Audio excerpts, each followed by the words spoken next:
take it. So we will go ahead and get started as soon as I get an okay from my technology. In the back, we're ready? Rachel, we're ready? Okay, so Doug, it's all you. All right, thank you. Call our Budget Committee meeting to order. This is the Budget Committee of Tillamook County. Today is Wednesday, April 12th. We're meeting in the boardroom at Tillamook County. Let's see, we have 4 departments, some of the larger ones before us today.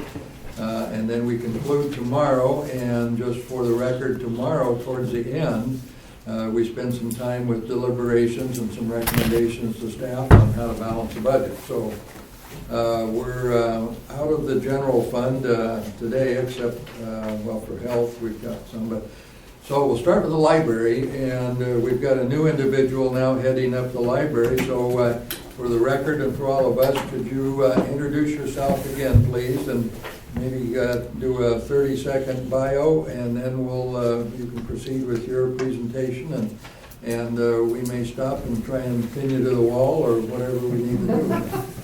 So go right ahead. Thank you. My name's Don Allgaier. I'm the director for Tillamook County Library. I've been in that position since July of this past year, and I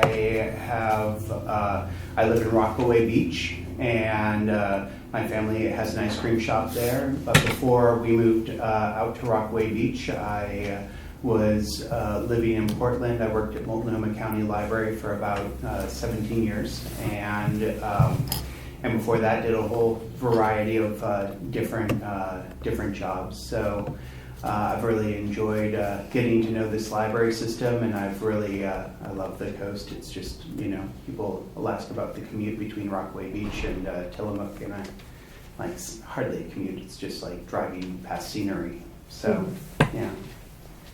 Thanks. Okay. And Mr. Chair, if I may. Yes. Dawn, I'd like to introduce you to our budget committee, our citizen members of our budget committee. Mike Scott is the former mayor of Manzanita. He was a longtime Manzanita citizen. Doug Olson lives in South County. You've probably heard him on the Tuesday morning show. He speaks up for South County at the end of the community updates call. And Doug is a longtime manager of Washington County, correct? Mm-hmm. Yes, and a lot of other things too, hotel owner, all kinds of other things. And Bill Bartlett is our former Tillamook County Commissioner. Thank you. You're welcome. So I'm going to share a presentation.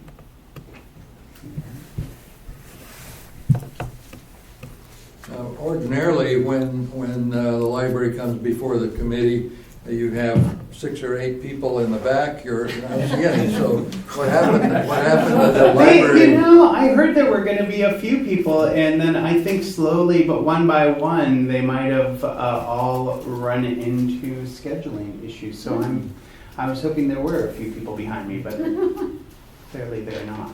Perhaps they're on one. I think actually, no, I think that they couldn't get through security. Oh yeah. Yeah, and there may be a few people online. I'm sure. There's not. Sorry. There's not. Well, Sorry. It's just me then today. I'm Because I have full afraid. confidence in you. Yeah. I'm glad to present the Tillamook County Library budget for fiscal year 2023-24. Just quick reminder about the library. There are 6 branches throughout the county, including the main branch in Tillamook, and then of course we have Bay City and Garibaldi inside of civic buildings, and then South Tillamook and North Tillamook and Pacific City and Manzanita that are in Friends organization buildings, and then the Rockaway Beach is also in a Friends organization building. So it takes community to have all these branches and really good partners. We have a bookmobile as well that then goes throughout the county to all the places that we don't provide service to on a regular basis through our branches, to just make sure we can get to people throughout the county. We have our website, which is open 24 hours a day, no matter what, knock on wood. And that it provides a variety of virtual services, including ebooks, audiobooks for download, and access to databases. We are supported by a 5-year levy, and we share resources with the libraries in Newport and Lincoln City as part of an Ocean Books consortium that allows greater access to materials for people in Newport, Lincoln City, and Tillamook County. We have a 2022-2023 strategic framework that we're operating on. It includes some principles around serving everyone, making sure that there's increased access to technology, supporting better lives in Tillamook County, and planning for the library's future in this year. We do an annual survey to really determine whether we're meeting some of those goals with the public. And so you can see from 2016 to 2022, in each year you'd see kind of ups and downs, but across that period of time, we've had increases in all the areas where we measure, including building a better community through learning and knowledge, making sure that people are satisfied with our services, that it's easy and convenient to use the library, and that the library is providing a good value to the community. So we feel really good about those numbers. We always want them to go higher, of course, but it's a pretty good place to start from. And in 2022, we had a number of new and improved services that we've rolled out. We increased Saturday hours and added those at all locations. So there's more extended hours for people to visit during Saturdays at every library location. We have more free Wi-Fi hotspots, which is probably one of our fastest checked out items in the system. Whenever we see one at the Tillamook main branch, we get very excited that it's there and available for people, but it doesn't last long. And along with that, we have a Lucky Day collection that we started at the main library and now have extended it out to all of our branch locations. And that's a collection that is there so people can check out those items and don't have to wait for holds. So people can't put holds on them. You just have to walk into the branch to get them. So it's a way to make sure that people have access to materials that they want when they walk into the library. We expanded our library of things to make sure that people have access to check out items such as water quality measuring devices. You have Blu-ray players that people can check out, microscopes with a digital screen. And then thanks to the Library Foundation, faxing and copying was added at all of our locations. So that's also one of our most popular services right now. I feel like every day there are multiple people making faxes at Maine and elsewhere. Is there any charge for that if you have a card?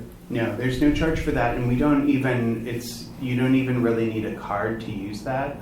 The faxing we're just able to do. It doesn't really cost us anything additional to do it, so we just have it there free and available. If you are making copies or anything like that, that's going to be 10 cents a page. But the faxing we're able to do just as a matter of having the fax machine there. In terms of the budget, we have a projected beginning balance for this year of $4.9 million, projected tax revenue of about $4 million, and an overall projected revenue of $4.1 million. The budgeted expenses and the requested budget is $4 million for this year, with a $0.3 million contingency and then an unappropriated balance of $4.6 million. The personnel budget shows an overall decrease in FTE. That's 0.25 decrease. That is a position at the North County Library that went from full-time 40 hours to 30 hours. Yeah. And that includes an expected increase in wages in the coming year, $150,000 increase to $2.5 million for the personnel budget, and the changeover of an IS position to a librarian position. So this is a positions that sat in the budget but has not been filled. It is a position that's focused on the integrated library system, and in working with Jeff from the IS department, we have determined that we can get that filled as a librarian position that will help to support the integrated library system, which runs all of the back end of the library services. So it's the catalog, it's how we check out items, it does all of that, and it's it takes an extra special touch with it because of the consortium as well. So being able to make sure that we have everything set up both for Tillamook County and also making sure that it's working within the framework of the consortium as well.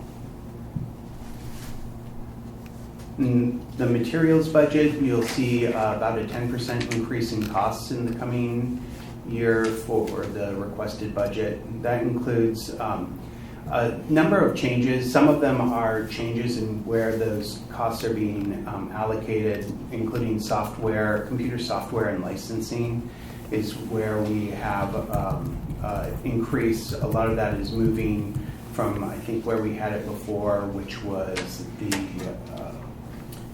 in the contracted services. So you'll see a decrease in our expected contracted services budget of about $92,500. Children's material is increasing. With our overall materials budget is going to be about the same, but within that we're adjusting where we're spending the money based on what actually gets checked out in terms of materials, and about 35% of the materials checked out are children's materials in Tillamook County. So trying to make sure that the budget for the materials matches up with that. Digital materials is a new section. A lot of that was in contracted services, but we're trying to be a little more, we want to have an area where we're really tracking those costs, because that's one of the biggest growth areas for libraries across the country and here in Tillamook County. It's $111,000, and that includes things including our digital audiobooks, our digital book materials, movies that stream, and anything along those lines that you can check out digitally. And that is, we see the largest growth in terms of the number of users using those materials, as well as a series of different models in terms of how those materials are charged to the library. That makes it a little more complex in terms of how we manage those resources over time. Then programming supplies, we're seeing a small increase there as we adjust for just kind of what the reality of bringing back programming at all of our locations is. And then a change in indirect cost allocation of about 23%, and that is, I think, in line with just kind of the shift into or out of the pandemic realities for the library in terms of the services that we're getting. Let me ask a question about that. This is really more for Sean. That seems like a pretty good bump, and I hadn't really paid attention because we haven't gotten into a lot of the non-general fund. Why did it go up so much? Cost went up, inflation over the last couple of years. Personal services have gone up. And yes, we've been coming out of the pandemic and using those services more than we have in the previous years. So did you revisit the formula or allocation among the non-general funds, or how did it get to be 23%? I took out any known COVID ARPA related information that I had in my accounting software before putting it into the Maximus software, and then it calculates it on its end. It's a software program set up. Okay.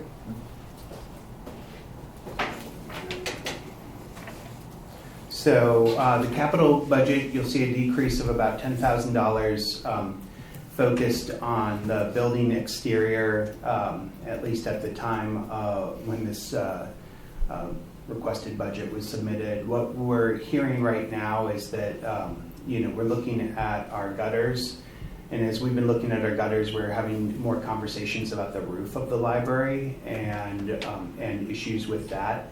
And so I think in this next year, the library board's going to need to look very closely at what the building expenditures are around the Tillamook main building and what is going to be the most important cost moving forward for us to deal with, because of the way that the roof interacts with the gutters, and the gutters are undersized for the amount of water that comes off that roof. Isn't that a metal roof? It's a metal roof. Yeah, and we've got some leakage issues as well that have been ongoing with that roof, but are manageable right now.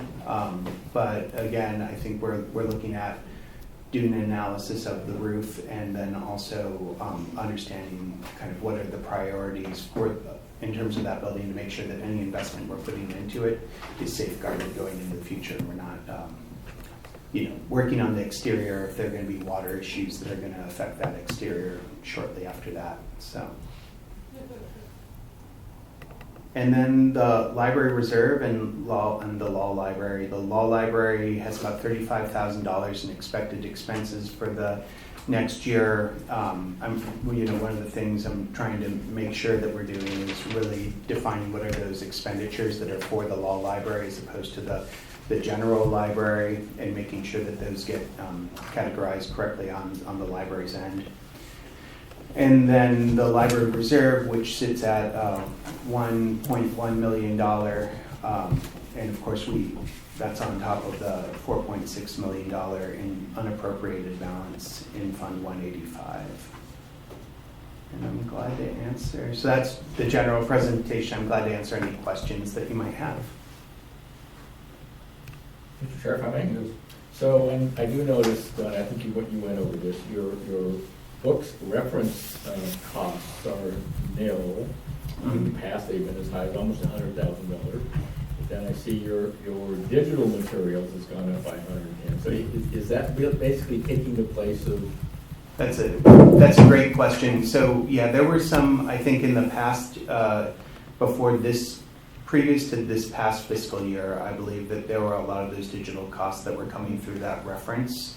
Okay. And we now, the reference materials, it really is in with the nonfiction materials budget, because we don't buy a huge amount of physical reference materials anymore. You can think about if you go into a library and you ask a question, I would say 95% of the time we're looking at online resources, or we're using digital resources to answer those questions. Oftentimes it's not as much about even a service that we're purchasing to answer those questions as it is about being a sort of digital guide for people. Oftentimes thinking about things like utilizing the Secretary of State's website, which I feel very comfortable with. I think a lot of my staff do, but the average person might not. And so we spend a lot of time just helping people to navigate those sorts of resources nowadays. Okay. Yeah. One follow-up question, if I may? Yes. Thank you. So your computer software and licensing almost doubled. Mm-hmm. So are you gaining efficiencies with that software, or is that more for the public's use? Yeah, it's a mixture of those. So I think there's some stuff that is moving over in terms of our that's where you'll find the costs for our digital databases and whatnot. But then, and as opposed to the materials that are digital checkouts, right? So I'm just trying to distinguish between those two categories. Then, and then there's also some software that helps us to be more efficient in terms of how we're providing service to the public. Though I'd say that's a smaller percentage of that overall. Perfect. Thank you. Yep. The levy, the 5-year levy was before voters last year, as I recall, right? Correct. Yes. So you're basically in the first year, starting July 1 coming around. And it was, remained at 65 cents, right? Yep, it stayed the same. Okay. So my next question, well, go ahead, then I'll. Oh, I thought I didn't know you tell her. Well, yeah, could you tell us the status of the garden or the piece property right to the immediate west? I recall that was set up and maybe in a foundation or an organization, as I recall. Could you help me remember that? Yeah, so the Maxwell Park right next to the library is indeed, it's the foundation that's helped to support that park.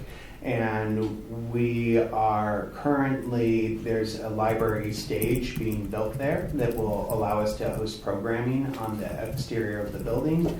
It is getting really close to finish, which is really exciting. We're hoping that by June 1st it'll be ready for programming.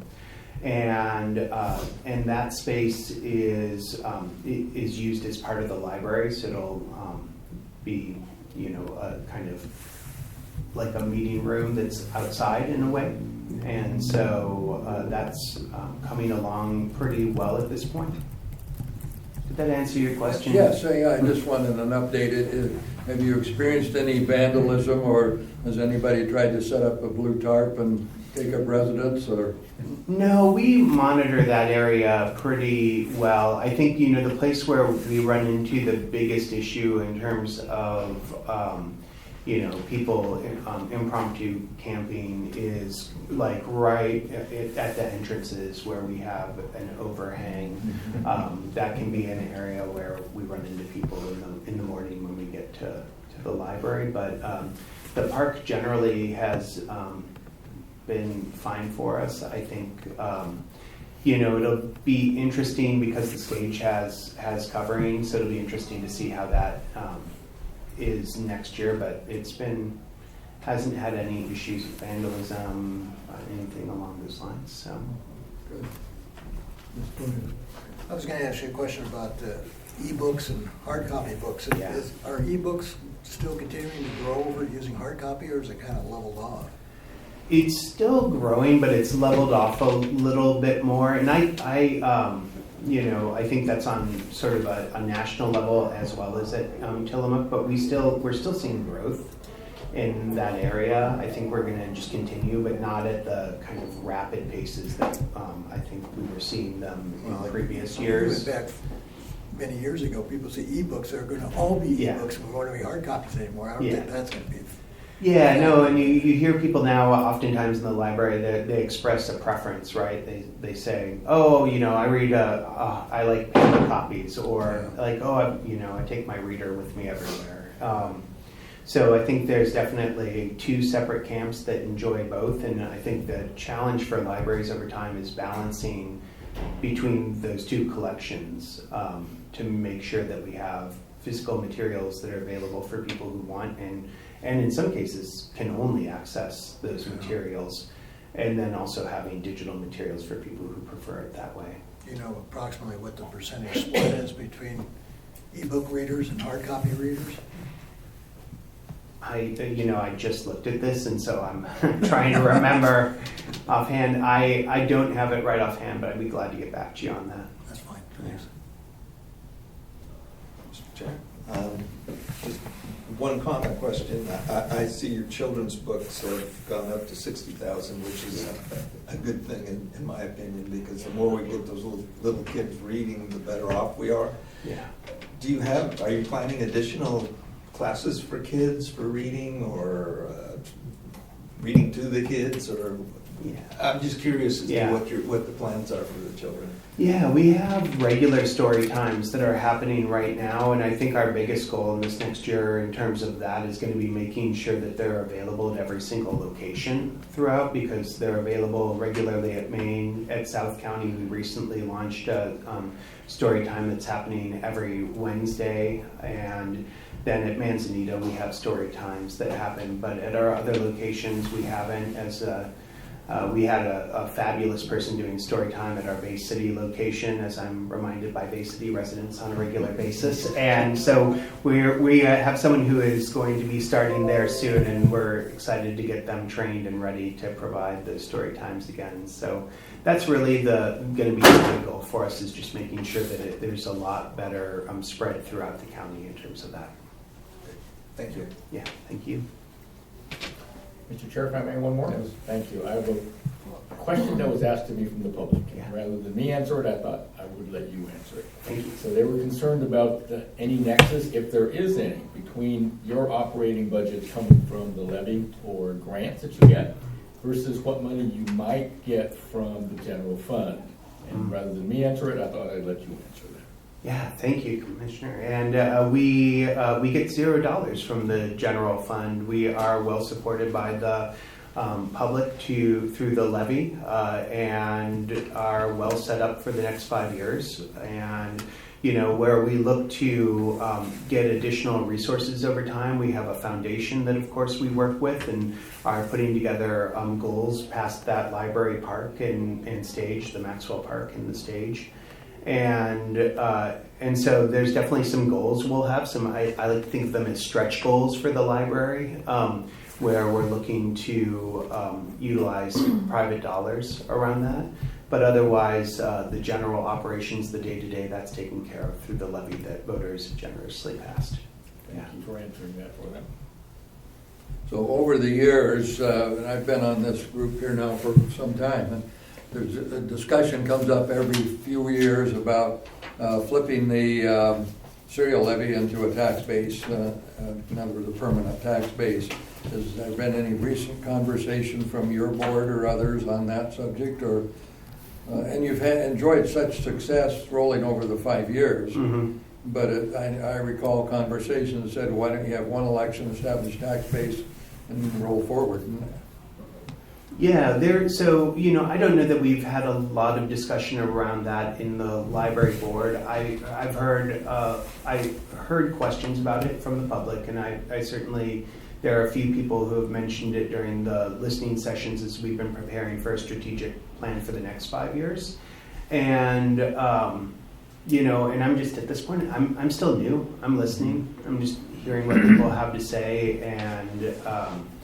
And right now, from a financial standpoint, we're in a really good place. And we're able to afford the services that we're able to provide. I think we're well set up with the unappropriated balance to deal with some of the building issues, as well as the bookmobile is, as I'm reminded on a regular basis through services, is not getting any better with age. And so, I think those are kind of my first and primary concerns right now. But yeah, I wouldn't say there's been a lot of talk about that on the library board. Like I say, it's come up in the past, and of course the advantage, you don't have to go to the voters. On the other hand, you're locked into the 3%. Yeah. As compared to the serial levy, if you could make a case for more, you could ask for more. So, there's two sides to it, but, as you said, it appears you're pretty well funded as of the moment and for the next few years. Yeah. And but that's a longer term issue that the county would need to deal with as well. But Mr. Chair, just a question, yes. I might have a good answer to that.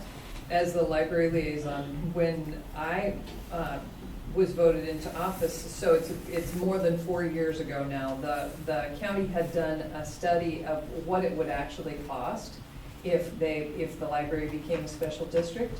And it became known then that at that time, it would cost the county about $750,000 in timber revenue that the county wouldn't get because it would go to the library, and it was such a big chunk that our budget can't take that hit. So I have been shutting down that conversation for 4 years, but never with you. I vaguely remember that now that you said that there would be a corresponding loss on the other side. You're right. So, sort of, if it's not broken, hey, don't fix it.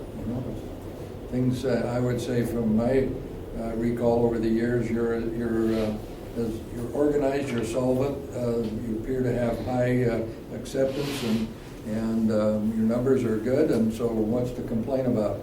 Yeah. Just the building occasionally, and other than that, it's great. And even there, it's just minor things of dealing with the weather. So, same as anything on the coast. Yeah, for sure. Any other questions?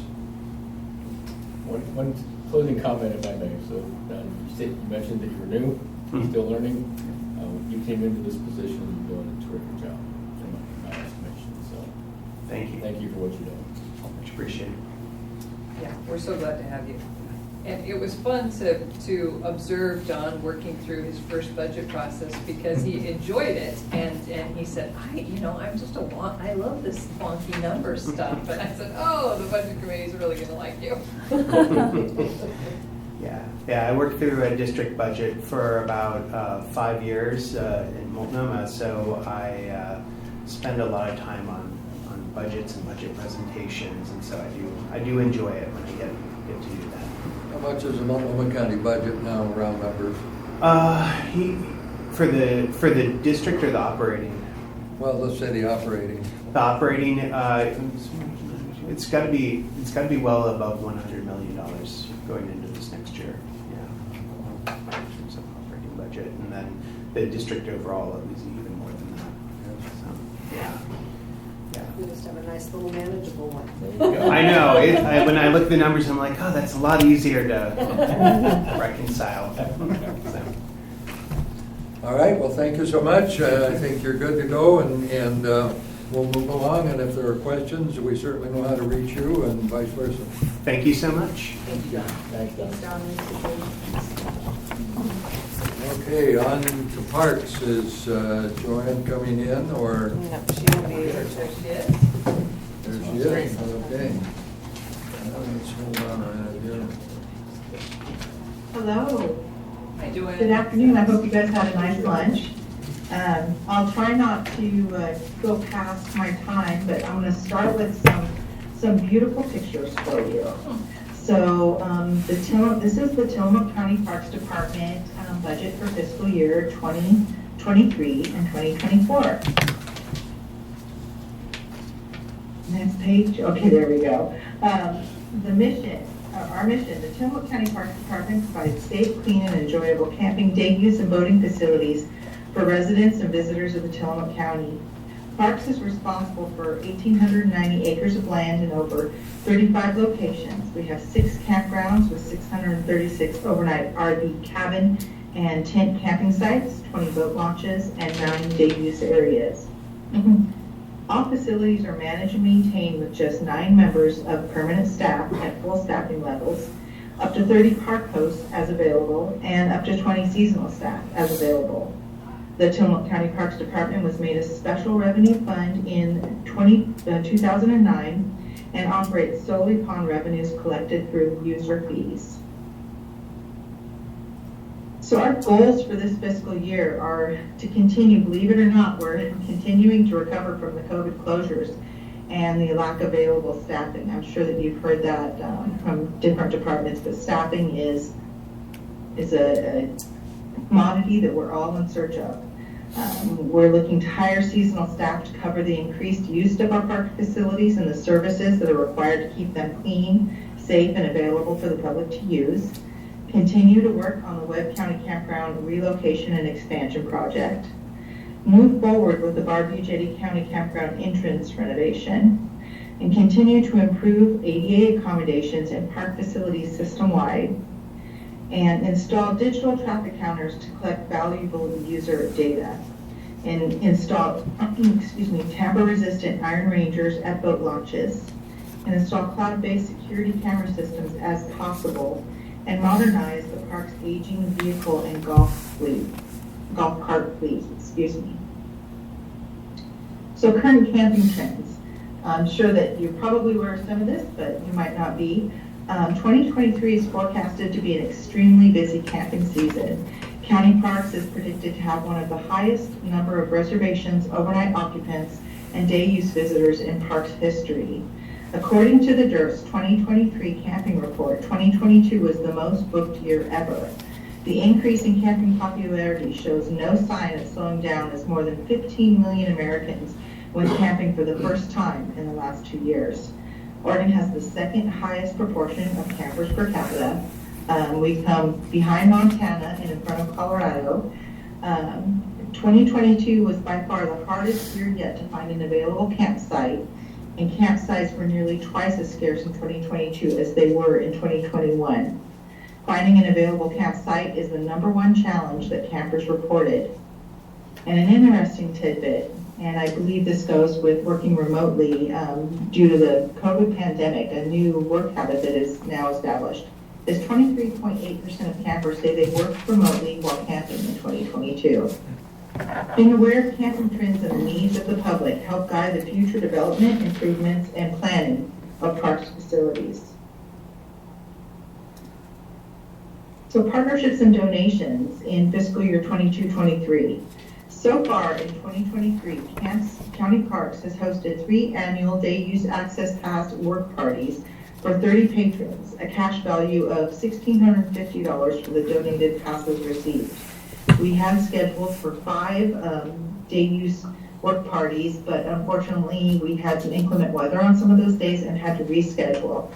35% of all annual day use access parking passes sold were discounted for a total discount of $8,350. Of the discounted passes, 92% received a senior discount, 5% received a disabled veterans discount, and 3% received an Oregon Trail Card discount.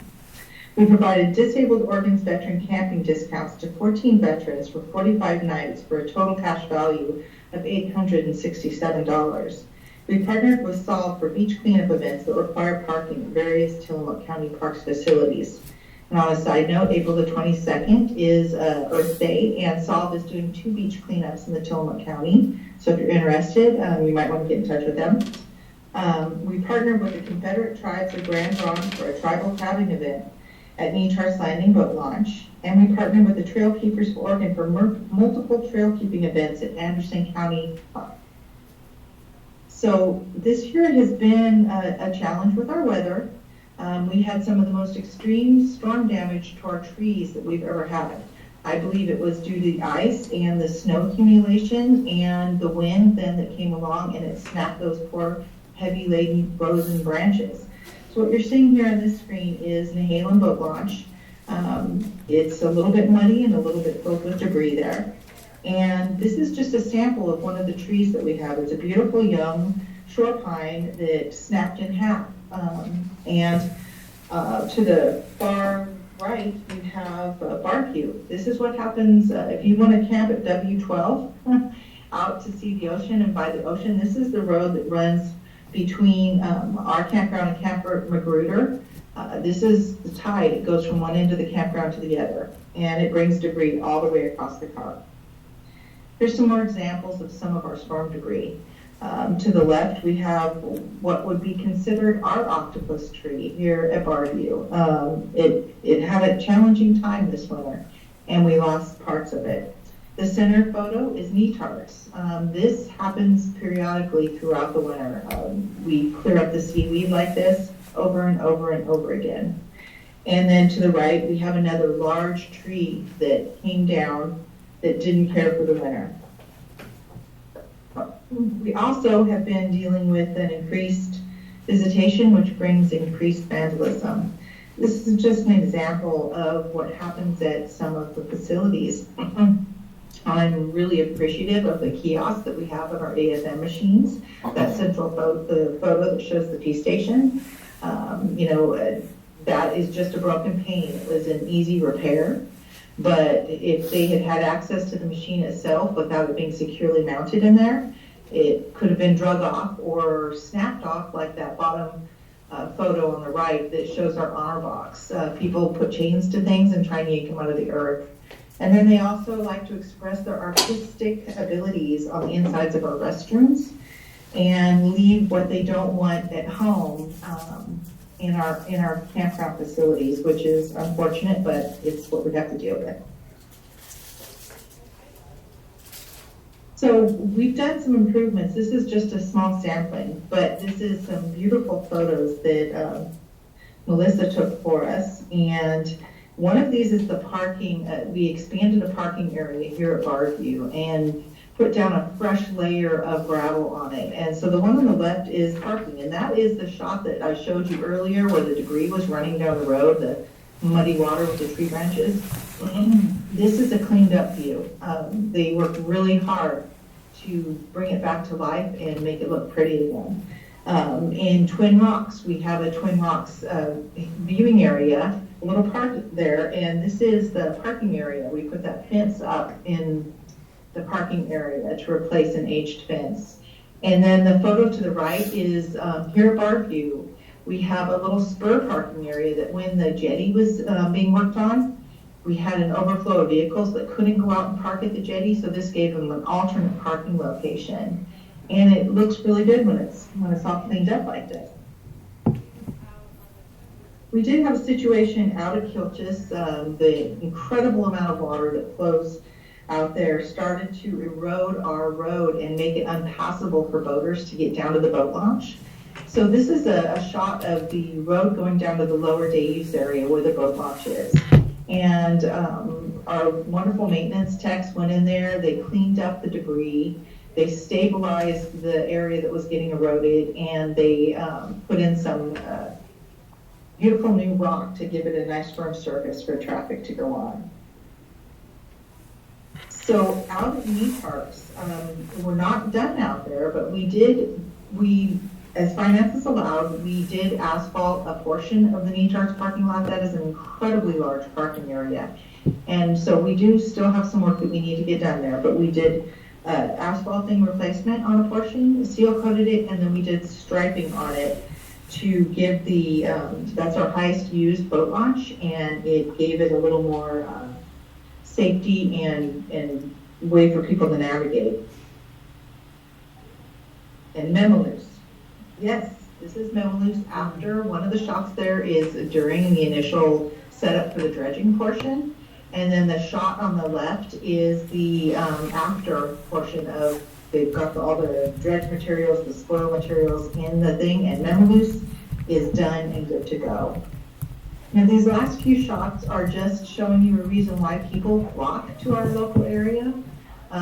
We are very blessed to live in this area. This is Kilchis. It looks exotic and beautiful with its beautiful trees and its green water. Here's another shot of Kilchis, an ultimate paradise to go camping in. And then here we are out at Trask, which somewhat reminds me of the Redwoods. You've got your old growth trees and your campers there. And the last shot we have here is here at Barview. It's one of our trail systems with a bench so that folks who might want to wander the park or visit us and see, they do have a spot to go and sit and look at the sunset or the ships coming in, whichever they prefer. So the next thing we're going to show is the budget itself, hopefully. Is Melissa, there you are? There she is. And we're going to go through the significant changes. And this is a line by line, but there aren't a huge quantity of them, so it should be relatively fast. On the first one, for our revenues, 4301 fees for parks. We have an increase in our campground usage and our overnight campers. Very top, there you go. And so it has created an increase. It's not a huge increase, but there is an increase in our fees for parks. And then 4301 for boat launches. We've actually had a revenue decrease. The decrease is in part due to the decreased usage of our boat launch facilities, and also, oh my goodness, I'm sorry, and also to the fishing restrictions that we've been experiencing. 4290 local community funding. That is a revenue increase due to some revenue that we're going to be receiving, or I should say hope to be receiving, for the Barview Jetty Campground entrance renovation, which is going to help make our facility here at Barview, our highest used facility, safer and better for the public to be able to visit. Where does So that next, money under- come from? I'm sorry, what's that? On line 4290, the 120,000. Say again where that money comes from. TLT done. TLT money, okay, got it, thank you. Joanne, if that's the TLT, then it comes out of, it gets paid directly by TLT. It shouldn't be in there. Yeah. Because it's in TLT. And it's not shown as a transfer out, so when the bills for that come in, it would just go to 121.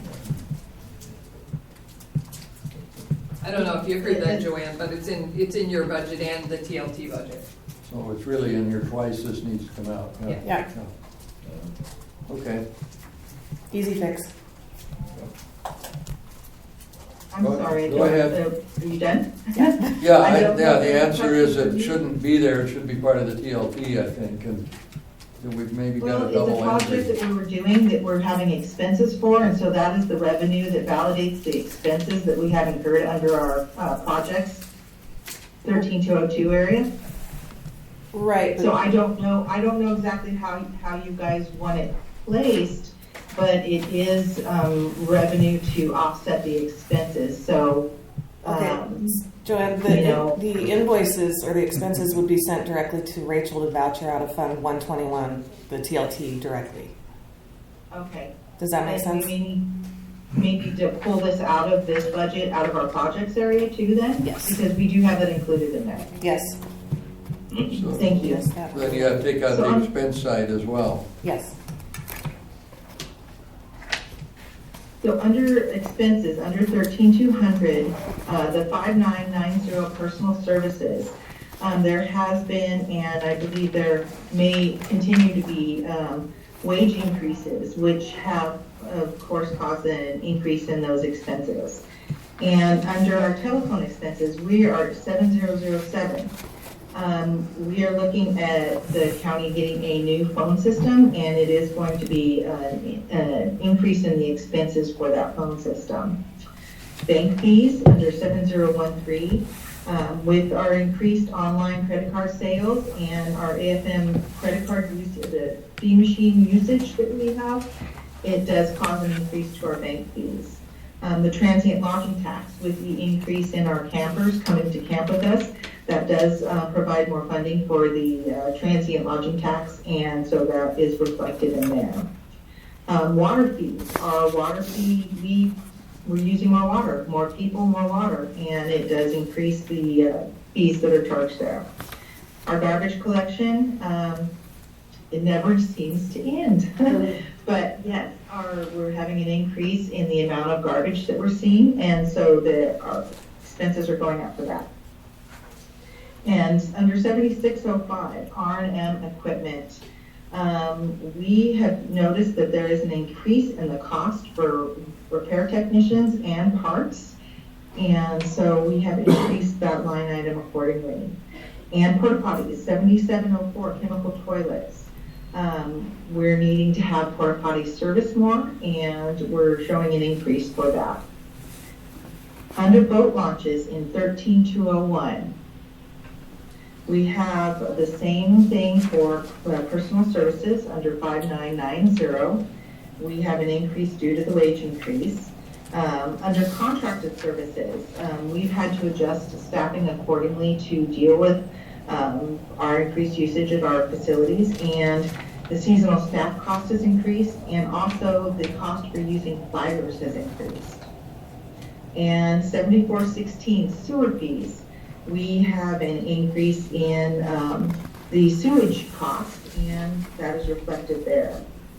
Our non-capital, under 13202, projects. Sorry, Melissa, I was rushing you there. Under 6004, non-capital equipment, I have all these items listed in our budget narrative, so I'll just briefly run through. But we're looking at getting a Wi-Fi extender at Kilchis. We're needing to get push mowers, pole saws, batteries, chains, and chargers for our hand tools and our saws. Additional traffic counters and trail cameras. Miscellaneous equipment for our Kubota, looking at getting a welder. And we're looking also at getting a Starlink system set up at Trask. So that has, it's needed. We need to have connectivity, and those locations such as Trask and Kilchis need to be able to have connectivity in order to appeal to the modern camping world. Because some of those remote locations do not have coverage whatsoever. And of course, the outdated and non-working and unusable equipment is needing, needing to be replaced and repaired as needed. So, contracted services, sorry about that. We are looking at our normal electrical and plumbing contractors as needed. We do utilize the South Fork Work Crew. They are amazing with helping us get ready for the summer season. Yeah, we have a burn pile that could roast a lot of marshmallows right now because of all the tree debris that we have down, and it was cleaned up. We also need excavation and grading contractors because we do have a lot of roads and parking lots that get potholes and need repairs. We're looking at a paving contractor to do some asphalting, some repairs, some seal coating and striping, Memaloose and Nehalem, and at Netarts. We do have a large area of Netarts that still needs to be re-asphalted. And then we're also needing to plan for the Webb Park expansion project because that is going to be contracted. Under 7450, R&M Buildings and Grounds, we're continuing putting additional interior park gates in our facilities. It really is nice. It makes it very easy for doing closures and security measures as needed.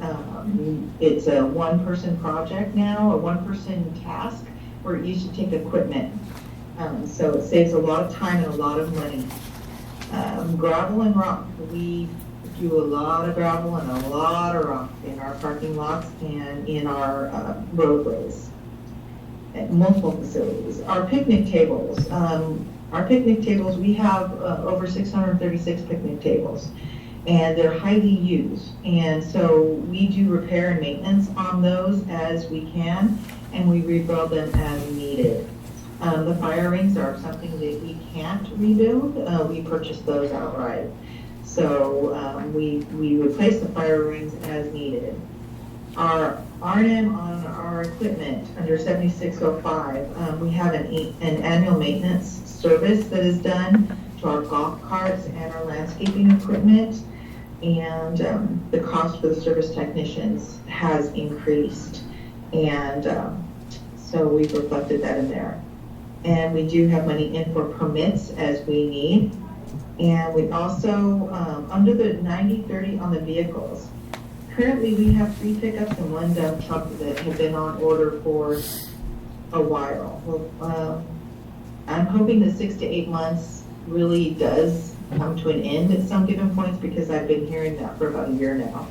But we're hoping to get those vehicles in, and we're going to need to order an additional vehicle next year. So, yeah, we're getting vehicles. Our fleet is very aged, very unusable, and needs to be replaced. Machinery and equipment under 9035. We're looking at getting an additional AFMP machine, and we're looking at getting 3 additional golf carts. Our 9081, infrastructure and new construction. So the relocation of Webb Park and the addition of a day-use parking area at Webb is a large infrastructure new construction project that is going to be ongoing for years to come, and it is currently in the planning and design phase. So that pretty much covers all the substantial changes of any of our budget items. Some of them not so substantial, but do you have any questions?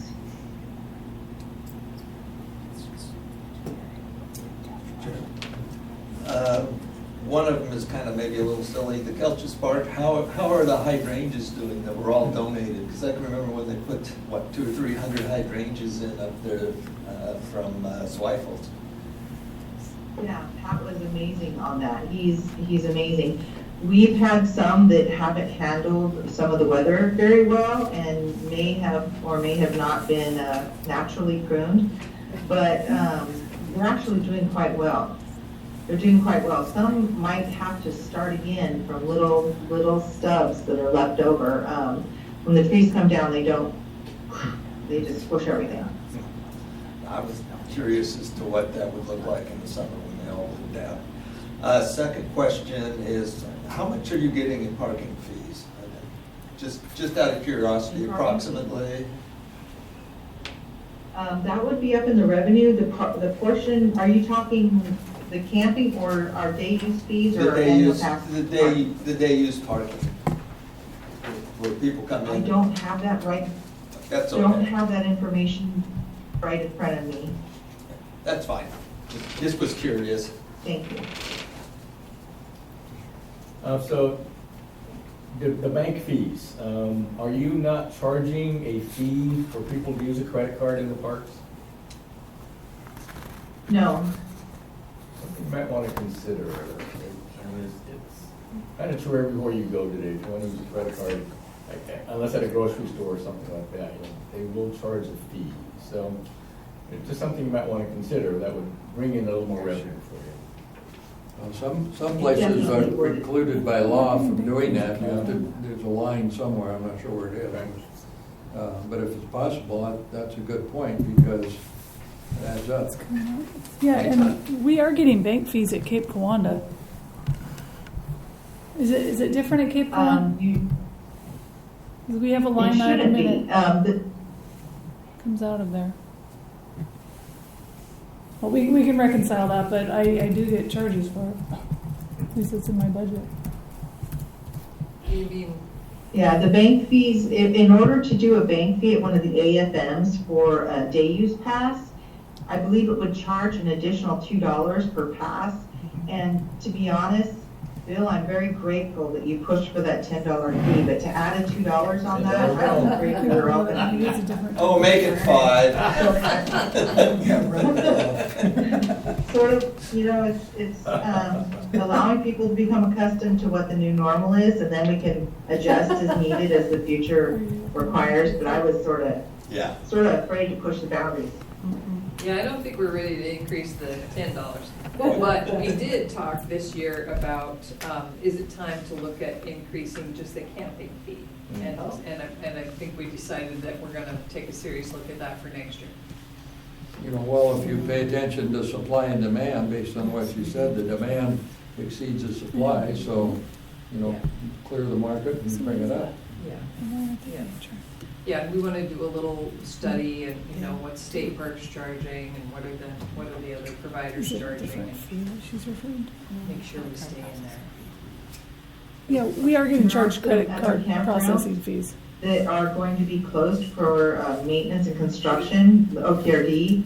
I know that Nehalem is going to be doing some work, Cape Lookout is doing some work, Bullard Beach and Beverly Beach are doing some work. So it's, that's going to push people. It's going to be a good summer for people that are in the local area that have camping available, because there's going to be an increased need without having those resources available to use. Did you say, Rachel, that we were charging? The 133 budget is paying bank fees for revenues received at Cape Kiwanda. Little card. On the card. What kind of security issues are you having, or do you expect? You think it's going to be more difficult? In other words, do you need a higher level of security, or what's happening across the business?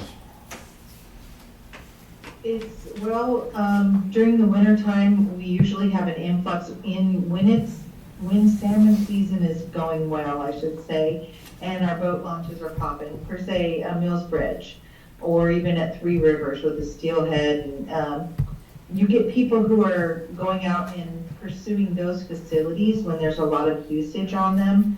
It's not necessarily so much in the summer. It seems to be more in the winter. And I think that there's people that might not have the same sleep schedule as a lot of us, and so they're awake during hours when we're not awake, and they're causing some mischief. As you saw with that one honor box, I mean, I'm just amazed at what people will do for the possible $10 that might or might not be in that box. So it's a challenge. It's a challenge that we deal with. Here at our parks, we have hosts. Everywhere there's money, we have hosts, and we have hosts throughout the facilities. So we do have a lot of eyes on the ground, and a majority of our hosts actually have dogs. So we have the added benefit of little noisemakers that sort of notify the host when somebody might be making mischief nearby. So that helps. Do you have any cameras anywhere? We're looking at, we tried, the trail cameras are a bit challenging, but no, at this time, we do not. We have tried and it wasn't successful, but we're going to try and try again. The cloud-based ones that I had mentioned, their images are going to be stored somewhere other than on the camera itself, so if the camera is no longer available, the images will still be available. If people see what you have, or if there's any kind of a flash or any kind of a noticeable thing that they can tell where it's at, it will disappear. Mr. Chairman, ask a question? Yeah. Hey, Joanne, question for you relating to, there's a shift this year in how much you're putting out materials and services that's fairly significant, and it's in your contracted services line item, and I know you explained what was in there. But what's interesting to me is it seems like every other year that I've done this, you have sort of just taken what was going to be left in your unappropriated ending balance and put it into capital outlay, kind of as a just in case, right, for your parks and if you found that property and if we got going on web, et cetera. And that's always been the larger number at the end of the day that you kind of had in this beginning fund, would ultimately end up as unappropriated fund balance if you didn't spend it, right? But this time, you've actually put more into materials and services for that contracted amount such that you are taking a pretty good bite, looks like about $1 million bite out of what is essentially your unappropriated balance. Do you have contracts, I mean, I guess, do you have contracts lined up to use that $1 million that's going to actually take that big bite out of what's available for capital? Does that question Not make sense? necessarily. A big portion of that is going to web. So I know that the web park project, we're not going to compete for the same exact grants that they're using for Cape Kiwanda parking lot, because I think that it's counterproductive on getting that situation down there moving forward. So we are saving a big chunk of money to aim towards web and have money for web park to have the engineering and the designing done so that we can start moving forward. We need to have the in-ground infrastructure done there. We don't have an exact contract lined up, and we do not have the engineering and the designing fully done. So no, we don't have it lined up. Okay, so that's part of what's sitting in that contracted services, so it's sort of, and then, okay. And to speak to the unappropriated, if you were to put it in unappropriated instead of budgeted for it, and then her contracts came up, she could have spent it. I totally get it. It's just that it looks like she's taking a bite out of money she's been carrying for a long time because she put it into contracted services rather than putting it into capital, which is where she carries it, because it is appropriated, but it's generally not spent. So it's just a difference this year in where she put that. But it doesn't sound like you know exactly. You don't have a specific contract for the $1 million difference. Well, she's been saving it Web for is- web, and she moved it this year in hopes that we're gonna actually spend it on web. Right, which is why it's in contracts, but we don't have that contract. Right. Okay, thank you. I was just trying to understand why contracted services grew so much when I looked at it and I didn't see a specific contract that said, this is our web park, we're moving forward with it, here's the amount. So, thank you, that's all. Trying to understand. Thank you. All right, other questions from Ms. Wolfe on parks? Now, I can remember when parks was part of the general fund. I've been around here that long now, and there were some difficult conversations about the subsidies and cross-subsidies and the indirect cost system. And when the decision was made to take it out of the general fund and self-sufficient, well, that made a big difference. And I think that she and perhaps her predecessor even have done an excellent job of making it self-sufficient, spending money that they took in and not asking for more and making it work. And I think having managed the park system, which is much smaller in Washington County many years ago, this park system, I think it doesn't hold a second candle to any park system in Oregon. It's just a good one, and that would include Tualatin Hills and some of the urban ones. A lot of things are done right here, and it balances itself out. And We also have a more severe environment than some other places based on what you saw again. And I've seen flooding and other damage, and lo and behold, you go back a month later and it's back to good condition. So we're doing a lot of things right. They work hard. Thank you. So anything else for parks? I enjoyed the little information that you gave us at the beginning, Joanne, including, I think that the number was 15 million new people, people camped for the very first time last year, is that right? Yeah, well, the last 2 years, yes, it's impressive. It's frightening actually, because a lot of people don't understand what they're getting themselves into.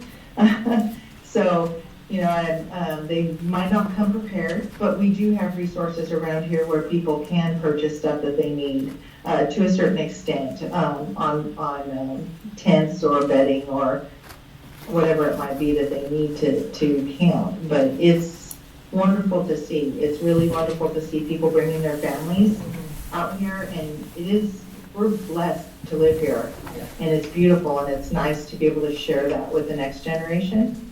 I agree completely. Yeah, on both counts. We are blessed to live here, and I really appreciate that you know, families and children from places who don't get to live surrounded by natural beauty, that they can come here and enjoy it. I like thinking about, you know, 15 million families discovering camping for the first time. So one last question. You have your, I think you said you had nine FTE or whatever at this point. What's their status with respect to retirement? In other words, are you going to need to refill these in the next 2, 3, 4 years, or where are you with that? We're currently in the process of refilling 2 positions, and we do have one person that keeps on saying he's going to retire, but we'll see. We'll see how that goes. I know that his wife likes his income, so, you know, it's all good. But we may have a person that would be retiring. I'm not sure if it's going to be this year, if it's going to be next year, or 5 years from now. But yeah, we're looking for 2 people though. Are parks people or people that would favor that sort of employment hard to find, or how long have you been on the market looking? Well, on one of them, we just started, and one of them we're in the process of looking at potentially promoting internally, and that's going to leave that person's existing position open. Parks people don't like to clean restrooms or do some of the hard physical labor that is involved, and the quantity of humans that we see is astounding. I mean, if you have 140,000 people that you're possibly going to interact with in a year, that can get a little overwhelming for a lot of people, and I think that they prefer a quieter, slower pace. Parks is beautiful, and we are in a fine location, but we're also very popular, and so there is a lot of public interaction. So I think sometimes people get a little overwhelmed. They don't necessarily look at it at that aspect of it, and they're going, whoa, we don't want to have to talk to all those people. So it's a fit for a certain individual, and some people, it doesn't fit everyone. Well, some people I found don't want to work indoors either. They enjoy the outdoors, just regardless of the weather. And so finds one of those, and if that person has some skills, boy, hang on to them. Yeah, we've got an amazing group. We do. I'm grateful for them every single day. They're amazing. When the rain is coming down, they're out there working. You know, they get on their gear and they come back dripping wet, but they do an amazing job and they're out there working. So, you know, if you do see a day when it's pouring buckets, we're working 7 days a week. Our crew is working 7 days a week here, and they're out there in that working. And it's impressive. It takes a strong individual. I'm proud of them. All right, thank you. Any final questions, comments?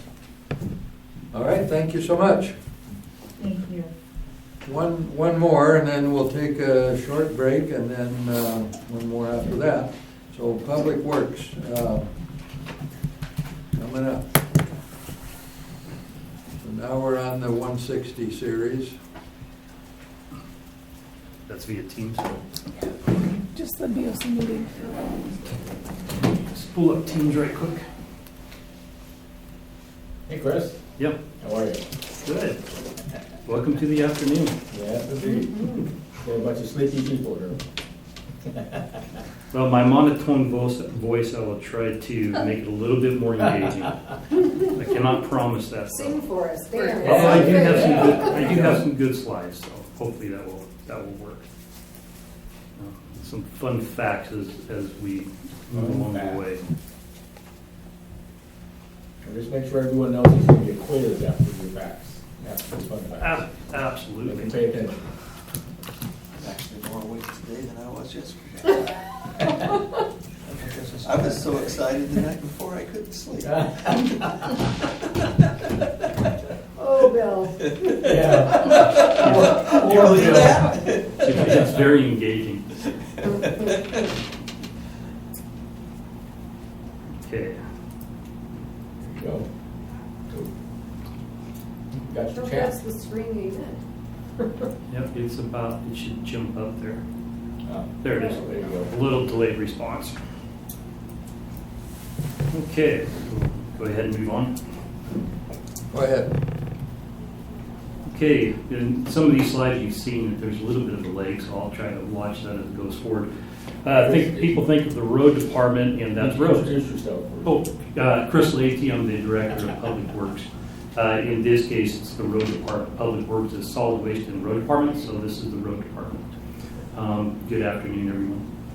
So the Road Department, people think of the Road Department as only being roads. However, we do manage quite a bit more than that. Bridges, we have 118 bridges. That's one bridge per 2.8 miles worth of road. We do engineering services, maintain ditches, culverts. We have 4,000 culverts in the county that we manage. ODOT manages 40,000. So we have essentially 10% of the amount of culverts that ODOT manages. Pavement markings, we'll talk about the expense of pavement markings in a little bit. Signs, we have 7,000 signs. We have buildings in Cloverdale, Tillamook, and in Nehalem. We operate 2 quarries. Equipment and vehicles, we have a little over 100 different vehicles and equipment. A lot of guardrails and vegetation management. Our staff, okay, let's jump in here, give it a second. So bridges and culverts, which you can see with all the little numbers that are there, that is the amount of bridges and large culverts that have been completed since 2014. So it's quite a lot. Anything that see is a little number there. Also on this screen is anything that is shaded does not contribute to the road funding. A significant part of the county. Roads, again, we have 364 miles worth of road that we manage. Some overlay since 2014 is everything in white. So we manage everything in orange, and the white is overlaid on top of that. So we've done a significant amount of paving since 2014. Hey, Chris, can I ask you to go back a slide, please? Sure. 'Cause the general public doesn't understand this, but you used to be funded by all that forest land to the south of the city of Tillamook, that U.S. Forest Service land. That's when you had 50 people in public works, and you were repairing roads that didn't even belong to the county. But you had the materials, you had the staff, you had the money. That's how people got used to sit, and they're able to say today, well, you used to fix my road. Well, yeah, that 15, 20 years ago. That was a generation or two ago. But that used to come off of U.S. Forest Service timber harvest. Correct. And for the past 20 or 30 years, that timber harvest has just crashed. You'll like a slide coming up. I'm sorry, I didn't mean to interrupt you. I'll let you go on. Another big part of about us is we deal with a lot of storms. Storm damage, we're still working on storm damage from 2015, December of 2015. We'll complete, we have 3 bridges that will be built in 2024 under ODOT. We have 2 slides, repairs that need to be worked on. We're requesting construction funds for one. It's not actually allocated for construction yet. In a year that we do not have a declared storm, we will still spend 1 to 2 months of cleanup. So if you think of the event that happened in December, that took us pretty much until the middle of February to clean that mess up. Here's that slide that I think you'll like. So the bottom shows the federal forest fees, and we get money from the federal forest. We don't get money from, the road department does not get money from state timber harvest. This is federal timber harvest, essentially the Siuslaw National Forest. So the bottom is just simply a show of the comparison of federal forest timber and TLT funds. And if you note in there, the 2023 numbers are pretty much equivalent to 2009. Nowhere near what it was back in 1989. If you look up above, staffing becomes a big issue too. So as you saw the timber drop, you saw staff drop. So go back to the early 90s, we were looking at a staff of 50. Each one of those red lines is the year that a federally declared disaster hit. So see now as it takes a couple of years to several years, upwards of a decade, to recover from these storms. Each one of these storms, you continue to see staff decline. And it wasn't until really you start looking at the TLT start to rise up is when we're able to start bringing on people. Now, interesting with this one, this is only the budgeted staffing. That's not necessarily who's actually working here, if we can find people. We'll talk about people, how many people we have on staff down the road. So I thought this was a good slide to truly say this was what's going on with our funding, looking at past history and the future, but only federal timber dollars. The other thing that's significant to us, because asphalt is a big cost of doing work for us, one of the things we basically looked at from July of 2017 up to March of this year. Back in July of 2017, we were buying asphalt for $64 a ton. It reached a high last August at $99.50. Of course, now we're looking at Ukraine. And then March of 22, which was just a couple of weeks ago, $88 a ton. So if you compare, March of 2022 was $88 a ton. Today we're at $91.25 a ton. So if you look at that, I think the biggest number to pay attention to is 45% increase in the cost of asphalt since 2017. So the dollars we put on the ground are not equivalent to the amount of asphalt we put on the ground. So that's a significant increase. So how far would say a 2-inch overlay on a 30-foot wide road, 14 or 28 feet standard, how many miles would you get out of that? So what our this upcoming fiscal year, it includes about 7 miles worth of road. And that in our county, we're dealing typically with about 20-foot wide roads with a 2-inch overlay. 30 feet, we have to modify that 7 miles bit less. Again, we have 364 miles worth of road. Wasn't the standard lane width 14 feet, or is that? Not in Tillamook County. Yeah. We're lucky. We will see roads, I would say, more of an average with no shoulders at 10 feet. So 20 foot of blacktop is pretty standard around here. So a lot of our roads are 18 foot wide as well, which is good when you look at asphalt, bad when you look at people driving. Safety. People walking along the side of the road. So we'll get to the meat and potatoes here, which is the actual budget. Altogether, 160, the road department manages 3 funds, 160, 163, and 308. 160 is we do all of our operating budget comes out of that. And 163 is dedicated specifically to pedestrians and bicycles. And 308 is road construction and grant projects. Those 3 funds together total almost $20 million. Under 160, the operating revenue. 160, personnel costs, material services, capital outlay, contingency, and then we transfer money from 160 to the 163 and 308. So a couple of things that we look at here that's kind of unique to Public Works is we have our own mechanic staff. We maintain fleet. Again, we're upwards of 100 different vehicles and equipment. We have, again, a variety of ages. I think the oldest vehicle in our fleet is 1971. It's a forklift and probably will die long after I'm dead. They just built those things like tanks back then. Big part of materials and services are asphalt.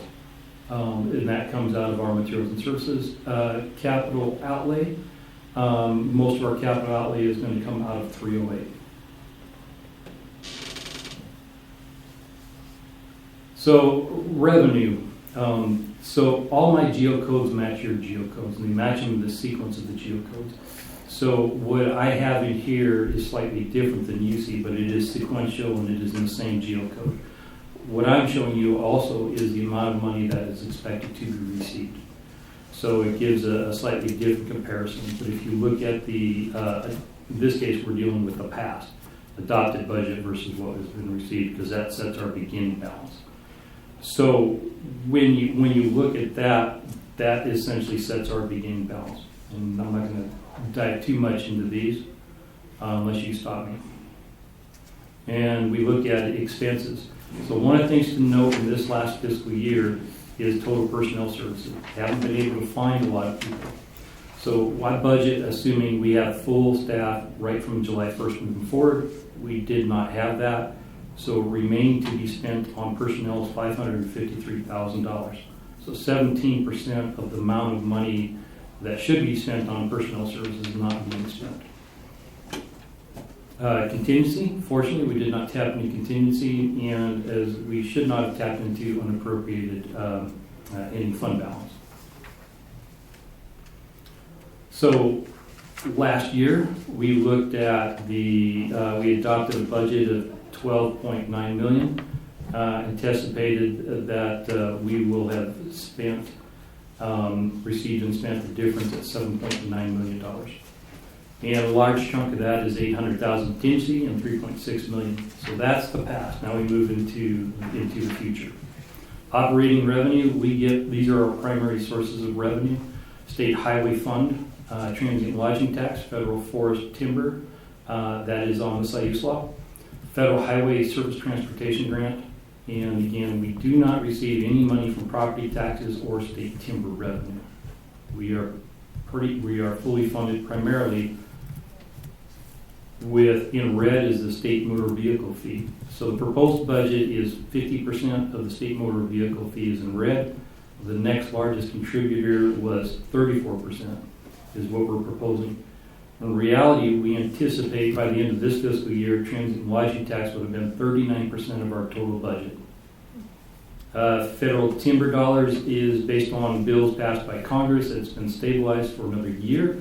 That's 9% of our budget, and the rest is more or less miscellaneous. The Federal Highway Department is 7%. Again, if you look at our gas tax, so our state motor vehicle fees are not limited just to gas. It is wherever your vehicle is registered. So the state collects all the gas tax. It goes to Salem. ODOT keeps 50%. The county gets 30%. It is distributed based on wherever your vehicle is registered. So if your vehicle is not registered in Tillamook County does not get any revenue from the Highway Department. It also includes your vehicle registration fee. So 2017, we saw an increase. One thing to note on this slide is the federal government has not raised their fuel taxes since 1993. 2017, the state had created House Bill 2017, and that added a little bit more gas tax. One of the things that's important about this one is increase the title fees on electric and hybrid vehicles to help offset the gas tax. If they're not buying gas, we don't get money, so that's the only place to tap into that is title fees. So this is one of the challenging ones when we try to identify, well, how much revenue are we going to receive based on TOT? Because it's 39% of our budget. So looking back over the history from 2000 to 23 to 2024, currently there's a guess on what the next payment we're going to receive. So essentially we took the average of the previous years and threw out some of the numbers that were related to COVID and came up with $1.9 million. It's likely we're going to receive more. It's been fairly rainy, so who knows? Some of that's weather dependent. And that's the challenge of predicting TOT, as probably Sean may or may not have mentioned. The current bill that's actually ongoing, or maybe not. What's that? the predicting TLT funds, how much revenue is going to come out of that. I reach out to Tommy to ask him or Rachel. I ask you for the number. And I reach out And to I only Tommy. budgeted, I think there's 1.6 based Yeah. on last year And that's what gets for you. 1645. So, we far exceeded our revenue from last year for TLT, which is a good thing. Federal government passed the Infrastructure and Investments Act. This is where we stabilized the federal timber. And then there were some other monies that were associated with that. Did not have a big impact on our budget. It is primarily based on grants, is the biggest impact that we see. So when you look at our at some of those, the 21 to 22, we didn't really see any impact from that bill except for when we get into grants. So revenue. So we had budgeted $12.3 million. We'll anticipate that we will receive $14.8 million. The biggest chunk of that is TLT. The state highway fund is actually a little higher than we anticipated, but we also started the year off a little higher than we anticipated by almost $1 million because of TLT. So essentially, we were seeing a double impact, one from the year previously because we started our budget higher because TLT was good, and then also this year we received more TLT. So we're actually seeing a double bang from last fiscal year and this fiscal year. So moving forward, the adopted budget from last year was $12.3 million, and we are proposing a budget at $13.3 million. So $1 million increase between the two. And that is coming from two locations where beginning budget is still anticipated to be high, and the TLT funds are expected to be high as well, higher than previously. Revenue, that is the administrative, so 160.00. Also under revenue, we get funds in 160.01, 2, 3, and 4. The maintenance budget, that's where we receive the money from the Surface Transportation Block Grant. That is specific to the federal highway money. So that is, we budgeted last year at $430,000. We have received already $364,000 based on projections. That's been lowered down to $395,000. So an actual reduction in the federal money that we'll receive. The road approach funds and the oversized dimensional permits. We budgeted last year at $85,000. We anticipated that we'd receive $78,000, so we knocked that down to $70,000. And then the shop always has a little bit of refunds and reimbursements coming in. So we'll highlight a couple things under the administration, 160.00 administration. I'm not going to go into salaries, that's up, increased over across the board. But a couple things that are highlighted, the big numbers, 8001. The adopted budget from last year was $225,000. It is now $320,000. So that's the topmost. That is 8001. The next line item to look at is 9030. 9030 is we have purchased an F-150, and we have another one on order, which we had thought we'd get this fiscal year to actually show up in October. So, Chris, can I interrupt you really quick? Yeah. You've got 320, 820 for indirect, and I've got 245 too. Well, that's even better. I just made money. We spoke about that. I missed. Okay. So I'll correct 8001. Okay. Thank you. Thank you, Sean. I was like, I'm going with his numbers because I can't seem to make them. No, I remember that conversation. I could probably find my notes. Giving you money back already, Kurt. Giving you money. There you go. Almost 100 grand right there. Okay, vehicles, again, last fiscal year, we had budgeted for a administrative vehicle. An F-150 is to intend to replace an outdated Chevy Colorado. This fiscal year, we don't have any vehicles coming out of the administrative budget. When we get into, it's going to probably flash. There we go. The next line item that is significant is the transferring of funds to transferring, so I'm at 9825 in the GEO code. transferring $1.85 million in there, and that is to support construction projects. It serves as matching funds. The operating contingency stays static at $800,000, and the unappropriated ending fund balance, I dropped it from 3.67 to 3.50.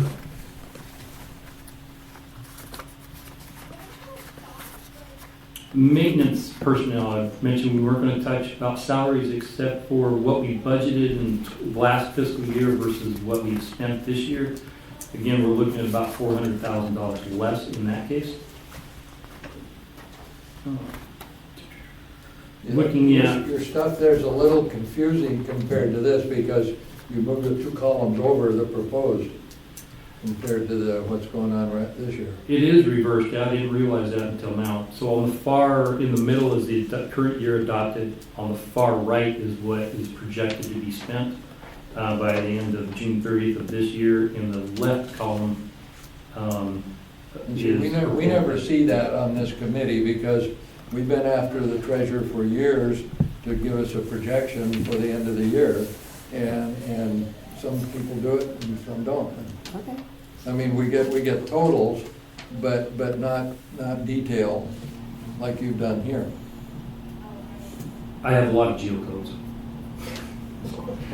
So for me to sort it, so this is, this is part of the spreadsheet. They're snippet shots of the very large spreadsheet that I work with. So these are the details that I go through. So as I do a projection, it's already built for me. There's really no additional work for me to do this, and that's because of how I've managed it. So I imagine a lot of the other departments, they may not do this. Probably smaller budgets, I would suspect as well. I will add it to my notes, Doug, for next year's when these get sent out to everybody. But Okay. Project the last 3 months. For everybody? That's why it's projected. Well, we don't need to see every line item, but sometimes it's helpful to, if they've deferred something and it looks like it's gonna be a certain amount, but they're gonna spend something in May, it's just another number. And maybe just even in aggregate, see the whole thing all together. But in other words, it's not 25, 25, 25, 25 per quarter. Sometimes you got a big one coming in May or June or whatever. okay. Uh, Something out. I think that sounds like a lot of work, so I appreciate Yeah. what Doug is Yeah, asking. totally. But let's talk about what that might look like as opposed to saying, yes, we'll do that for everybody, because that's just a lot of work. Yeah, that isn't really what I'm after. If you Yeah. budgeted a car, or, that's not a good example, but you've got 0, 0, 0, 50,000, it looks like, you may not be there, so, and if you added all that up, across the general fund or special funds even, if you've got a big hump coming like an annual payment. Right. What I can tell you is that Sean and I both actually went through all of the year-to-date financials and took a look at who was off budget and where they were off budget, and did those sort of, I know why, because they're going to get this big thing here that's coming in the last quarter. They're off budget just because they're under or over budget. So I think that's analysis that the treasurer does when she takes a look at the budget and what people bring to her to say, hey, this seems like you're kind of on track, or why is this so off this year? So I think it's getting done in the background by staff. Yeah, I would agree. So, budgets aren't linear, Right. they go like this. Yeah, absolutely, you can't, it's not divided by 12 to Yeah. expect a monthly expense, but I think that's something Sean's already doing in the background. To look at, as we looked at, we certainly did this year as we looked at where might we encourage people to reduce what they're budgeting, or, that kind of thing, to get it more accurate. That's almost intuitive as you look through. You kind of get a feel, especially after you work with the numbers for a long time, you get a real feel of, we got this much more, they're going to spend it. Because you know the people. Right, exactly. Unless you did what we did at Neocon, the last 2 months of the year, we cut all supply expenditures, and we had a riot up there. You can't spend another dime for 2 months. Well, we only do 1 month, Yeah. so. Sorry, Chris. Sorry. Well, that's fine. It's, the cyclical nature, a big part of our budget goes out from May, in this case, July through August, or July through September, early October, because of paving season. It's all the diesel that goes to the trucks to haul that material over there, and the cost of asphalt alone is significant. Speaking of asphalt, we'll hit culverts first. So 7652, we have actually been sitting on a stockpile of culverts. We haven't been replacing as many as we want to because of lack of staff. So we've actually lowered the proposed budget because we have a stockpile already. Asphalt is one of the biggest players in our budget. If you take a look at the bond expired last year, it expired February of this year. So the spring paving is, when we set up the budget last year, we put another $600,000 in the last fiscal year, which would get us spring of this year. So this spring before June 30th, our desire is to spend $600,000. Proposed budget is $1.4 million. There's another $80,000 that's in there, so I'm at 7654. There's another $80,000 that's in there that takes care of cold mix, crack seal, tack, the miscellaneous items that go with the asphalt. So $80,000 for that, but paving is $1.4 million. Paint striping is probably the single most negative in this whole process. The paint striping company was bought out. The contracts had expired. We piggyback off. In that case, we were piggybacking off of one of the Metro contracts. That contract had expired. We're using Marion County? We use Marion County to stripe, but our purchases are piggyback off of, I think, Multnomah County. That contract has expired. So the price per has seen a double hit. One, different company we're dealing with, and contract expired. So we saw a rapid rise in the cost of paint. We were one of the few counties last year that actually got all of our paint. A lot of counties didn't get all their paint, so we received all of our paint. So we paid quite a bit more for paint or striping that had occurred last summer. There's another price increase coming in July 1st. So we were doing fairly well on budget. So normally we buy our paint July 1st so that we're in that fiscal year. Currently, we bought paint for last summer and paint for this upcoming summer. So we basically bought paint into this current fiscal year for 2 summers worth of striping. So now we're paying for in advance. That helps to set Marion County that come out here a little early. So this summer, when you looked at projected, spent $649,000 on paint. And that's also Marion County. The budget was $250,000.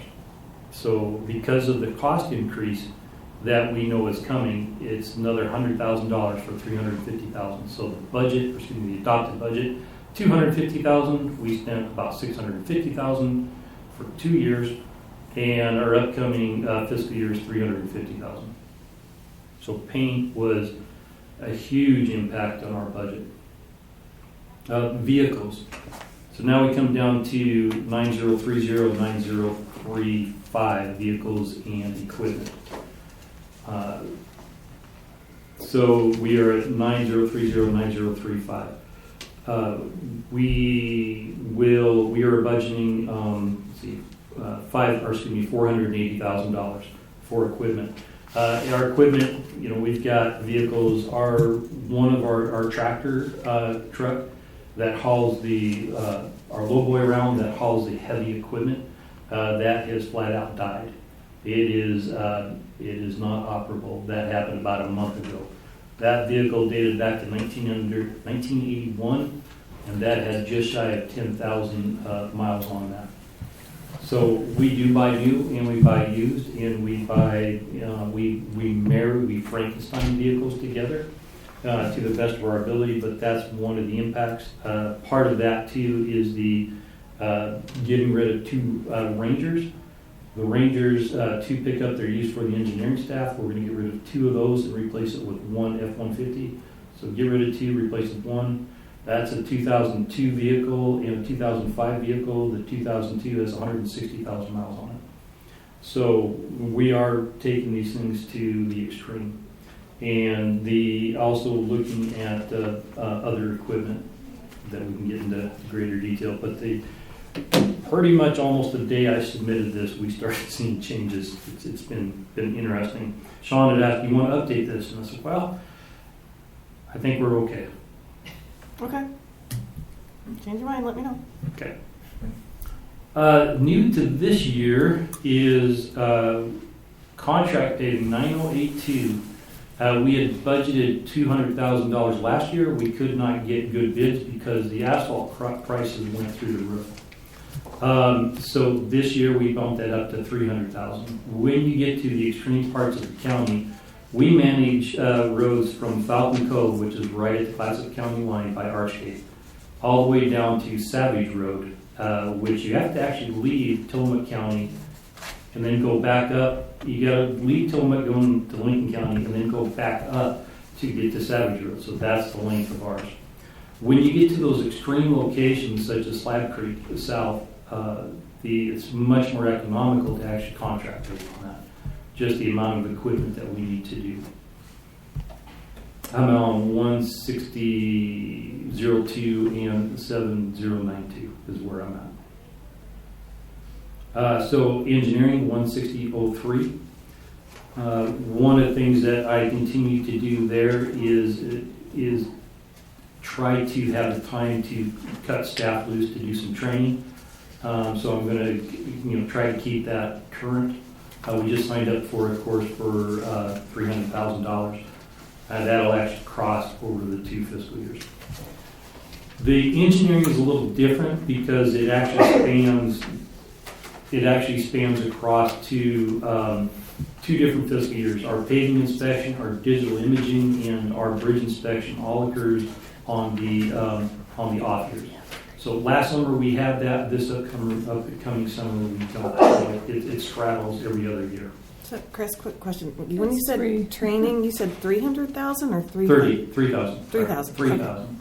Okay. But you did say 2 fiscal years. I'm busy trying to look at the clock because I know I'm putting people to sleep already. It's not your fault, it's the middle of the afternoon, it's just Time of day. It is, I can't stand up because I'm in front of everybody's screen, so. Diesel, that's been interesting. So we have our own tanks that we maintain. On diesel, we store in Tillamook 2,500 gallons of diesel, 2,500 gallons of gas. In North County, we store 550 gallons of diesel, and in Cloverdale, we have the capacity to store 2,500 both of gas and diesel, but we don't because we don't really man that station. In addition to that, we also have a trailer that was a grant from Spire, Office of Emergency Management, for another 700 gallons of diesel. So that is, they come in and go, as that tank starts to drop, they're just on a repeat basis. They come once a week and top us off. Carson, that is, they were registered, I believe, it's one of the indexes out of Portland. When Ukraine hit last summer or last spring, February, we weren't entirely sure what was going to go on with diesel. So we had bumped it up quite a bit to 240. I anticipate that we'll spend just shy of 200,000. I'm not even sure we're going to spend that much. So that shows a lot of heavy, just the dump trucks that use all that diesel. So when we start looking at the last 3 months of this fiscal year, the trucks are starting to move asphalt again. So we're actually hitting lower. But now you have OPEC is decided that they are not going to produce as many barrels as they have in recent years. So I didn't want to drop it all the way down, so I still increased it over what we projected to be spent. So last year's adopted was 240,000. We'll spent 200. Our proposed budget is 220,000.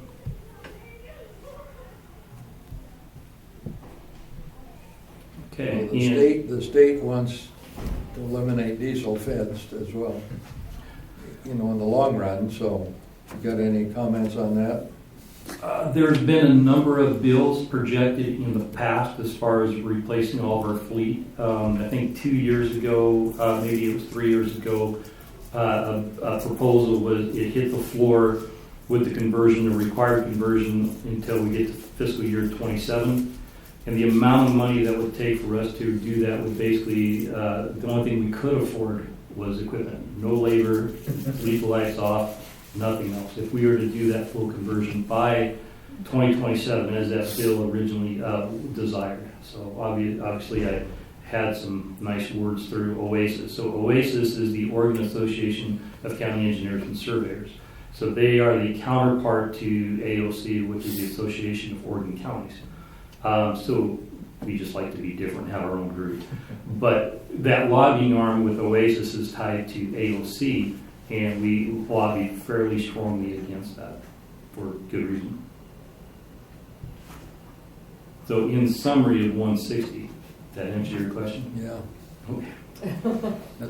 There are some grants in the federal act that just passed that can help with buying heavy vehicles with alternative fuel, so.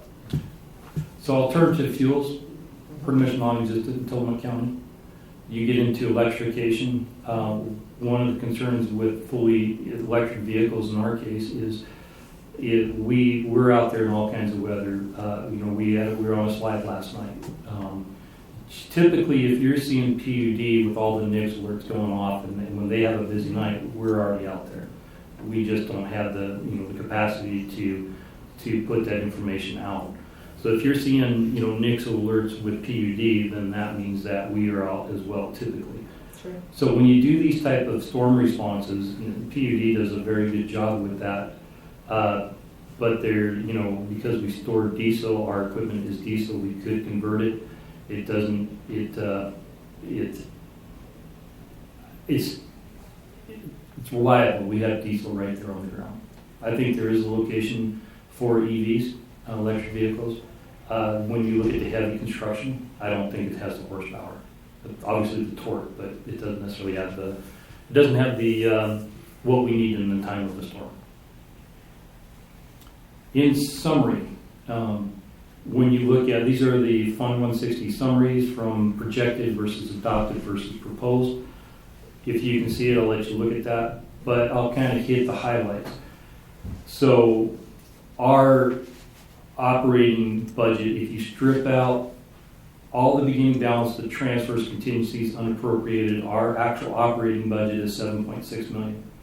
And part of that is personnel services. So 2017, we were almost 70% of our entire budget went to pay for personnel services. Because TLT has come on the rise, that's also allowed us to hire people on. But because we've also, back in 2017, we saw a lot of our people retire. 17, 18, somewhat into 19. So everybody was maxed out, maximum benefits they retired on. And we've been bringing in, newer, younger people that are not so close to retirement. So that plus lack of staff, but being fully funded, 43% of our operating revenue pays for personnel services, which is allowing us to propose to hire more people on. Materials and service, the bond expired, like I mentioned. All paving funds come out of 160. Capital outlay, we've talked about contracted paving, vehicles, equipment, and building. $60,000 in there to do building for magnesium chloride, which goes on the roads. It seems like the last couple of winters have been busy. So stockpiling that, we have gone out to the Portland area, I think 5 times to fill our tanks up on magnesium chloride. So we've acquired a couple of lightly used magnesium chloride tanks. That's what the de-icers are. And we need a shed to go around it, and we need the mixer to keep all the magnesium and the chloride mixed together. So we've got $60,000 in the budget to do that. The rest of it actually should go quicker. Fund 160 is pedestrian and bike. 1% of the revenue that we receive from the State Highway Trust Fund is, again, this is the geocodes are in line with yours. So 163. So 1% of our total revenue that comes in from the State Highway Fund has to be spent on pedestrian bikes. So we take 1% of that money and drop it into 163. That equates to about $30,000. So the transfer from 160 is $30,000 a year. Things to note, last summer we finished off the Oceanside ramp. And this upcoming summer we have 30,000, so essentially the entire year's worth of pedestrian bikes dedicated to Cape Kiwanda based on that trail network. The intent to the future is to try to build that fund up, possibly supplement it with funds from 160 to work up in Neoconi as a project that they would like to get off the ground, which I support. But we have other parts of the county too. Road construction. This is where the biggest uncertainty is. This is where we fund all of our projects. There's only 3 geo codes in this. We are dealing with expenses. We're dealing with 9.0. We'll talk about revenue first. So when we look at the road construction, these are projects that take multi-years to accomplish. So I did not include anticipated budget out to 2027. So you're only seeing this upcoming year and the following upcoming year. So on your handouts, you're seeing the adopted last year and proposed this year in the previous spent years. So we propose that our revenue will be $5.9 million. When I get to 24-25, our revenue is anticipated to be 9.2. Part of that is the reimbursement that we receive from FEMA and ODOT. So a couple of big heavy hitters that are coming into play with that. So beginning balance, fair amount of refunds and reimbursements, and the transfer of road funds. Expenses. We put out an RFP to design and replace the Yellowford Bridge. Yellowford is a bridge that is less than 20 feet in length. We can get money for bridges that are over 20 feet in length from the state and from the federal government because they are part of the National Bridge Inventory. We get money to replace culverts because culverts are fish barriers typically on coastal streams. So we can get money for culvert replacements if they are a fish barrier, and we can get money if it's a bridge over 20 feet. Yellowford is one of 15 bridges that are sub 15 feet or sub 20 feet. There is no money available for that. So the federal bill has some additional grant opportunities to do that. But to be competitive, that's nationwide. To be competitive in that world, it is pretty much having a design done. People want to fund shovel-ready projects. They don't want to fund design. So it's going through there and doing the design for Yellowford, possible right-of-way acquisition if it's needed, and then also go through the environmental permits. So that's in there. One of the biggest challenges that I have with this is let's go back down one more. Let's finish off. So we've got 9081 is a tally of pretty much everything you see on the screen right now, which are all the sub-projects, and includes all of these projects. So one of the outstanding items out there is USDOT. So we applied for about $2 million for USDOT culverts. Those are the aquatic organism passage pipes, technical term. They're fish pipes that are fish barriers. But AOP is a term that you may or may not have heard. So that is money that we've applied for. It's $2 million. The announcement should have been made March 30th. We have not heard the announcement on whether or not we've been approved. I was kind of surprised by that to begin with. But if you project out we can get into more details with this. The other thing that popped up, I think, within the last week, ODOT has, they've made the award for funding Atkins Bridge and Prince Bridge. Atkins is on Sand Lake Road, Prince Bridge is on Bloom Lane. Those are, Atkins is approximately $2.8 million to replace. Prince Bridge is $2.3 million, so the grand total of those two bridges, which will be built in 2027, is $5.1 million. We'll pay 10% of that. So 10% of design and 10% for construction. So personnel. our current org chart. So on the blue on the far left of the screen is the engineering department. Last fiscal year, we had approved the spending for an engineering project supervisor position. We have since last summer, we've had 4 applicants, including someone who actually worked part-time as a forest ranger. And we had another one that really wasn't qualified. And that's it. That's all the people we've had. Currently, under operations, is anything in green there are actively vacated positions. Last week, we interviewed a number of people, and we're putting some offers out. So this is the first time we actually interviewed more people than we had vacancies. And I think we have some really good candidates. So hopefully those green positions will be filled. The 2 that are in orange or creamsicle color, whatever that is people that we anticipate that will likely be gone sometime in the beginning. Not negatively, they just have potential other things that they're going to be doing that would not be with the road department. No negative on that. Our org chart, we had funded 27 employees last year, and we have no changes to the number of employees. We will remain at 27 employees. And if you recall going back to that one of those earlier slides, the lowest we saw was down to 19 employees. So we've gone from 50 employees down to 19, and now we're trying to be at 27 employees. When you look at that, those are the total employees.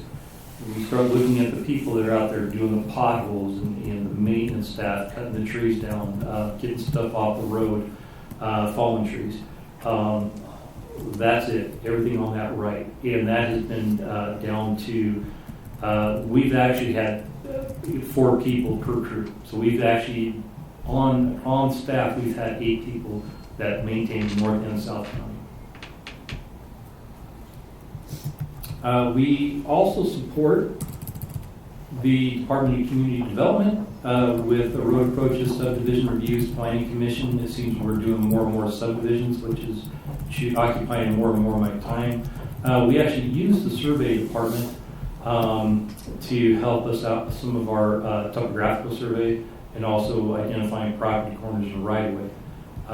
Again, limited survey firms to draw from out there. They're not out there and not expected to be out there. And the engineering community is also the same, not to the extent that survey is. Parks Department, we do help them out occasionally, but mostly it is, I actually ask them for some advice and I get advice from them. So it's a good relationship with those folks. The IS department not listed is we rely on them for obviously everything else, but one thing that's important to us is the GIS. One of our permit techs has been moving into the GIS world and has actually helped to produce the maps you saw previously.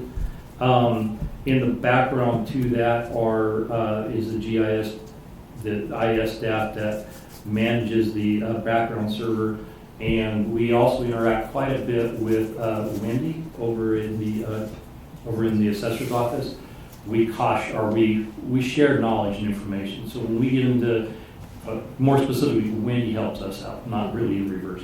And it's having that pool is a good thing. But the GIS person in IS would certainly provide technical capability that neither Wendy or Public Works has. And then the background support for technical services, managing the servers. That was it. 2 minutes to answer all your questions. Schedule. I think you've done a pretty thorough job, and aside from moving the columns around, we see the numbers, and you do a remarkable lot of work with a relatively short staff. And I noticed you have four vacancies as of the moment. Correct. And how much trouble are you having filling? Five vacancies at the moment, counting the engineering manager. And what's the market for those type of people? Like I said, we have been actively recruiting for CDL drivers. That's our issue, and it's been difficult. This is the first time since I've been here in 2017 that we've had more applicants than we've had positions available. Last year you couldn't hardly get anybody, and it's been that way for a while. We've been constantly trying to deal with constantly trying to find people, and it's the CDL drivers that are the most difficult to find. And apparently the engineering manager, although I do think that's priced correctly in the market, just can't find the right person. But our maintenance staff, we prefer to have every one of our maintenance staff and our mechanics to have their CDL.